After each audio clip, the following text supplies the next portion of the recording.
बहुत सुंदर कथा है, ब्रज द्वारिका मिलन महोत्सव। बहुत भावुक कर देने वाली कथा है। ठाकुर जी सबसे मिले, नंदरानी यशोदा जी से मिले, नंद बाबा से मिले, मधुमंगल श्री दामा से मिले, और सबसे अंत में ठाकुर जी फिर किशोरी जी से मिलने गए। तब वहां वर्णन आता है, फिर किशोरी जी ने ठाकुर जी के द्वारिका भेष को उतारा। मुकुट पहन के गए थे, राजा धीराज बन के गए थे, तो किशोरी जी, ललिता, विशाखा आदि इन सब ने ठाकुर जी के राजकीय वस्त्रों को उतार करके कटिकाचनी पहनाई, गले में वैजंती माला पहनाई, सुंदर केश बांध करके ठाकुर जी को टिपारा धराया, मुकुट पहनाया।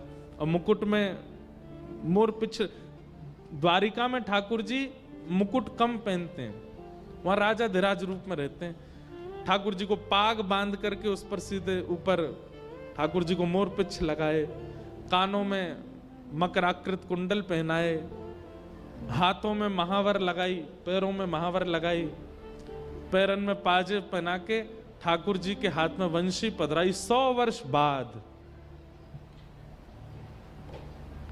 और फिर किशोरी जी ने रास विहार किया। बहुत सुंदर लीला है।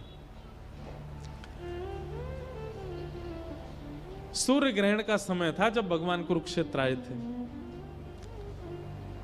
किशोरी जी से मिलने के बाद ठाकुर जी वापस गए, और ठाकुर जी जैसे ही वापस आए, अब 100 वर्ष में ठाकुर जी द्वारिकाधीश बने घूमते थे, लेकिन आज नंद नंदन कृष्ण बन करके आए।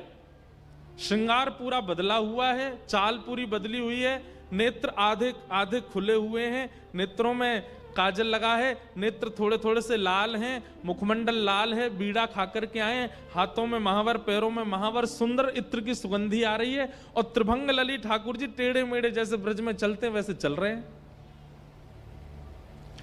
ये दृश्य देख करके रुक्मणी आदि सब भगवान की पटरानियां मूर्छित होने लगी। ऐसा रूप ही नहीं देखा था ठाकुर जी का।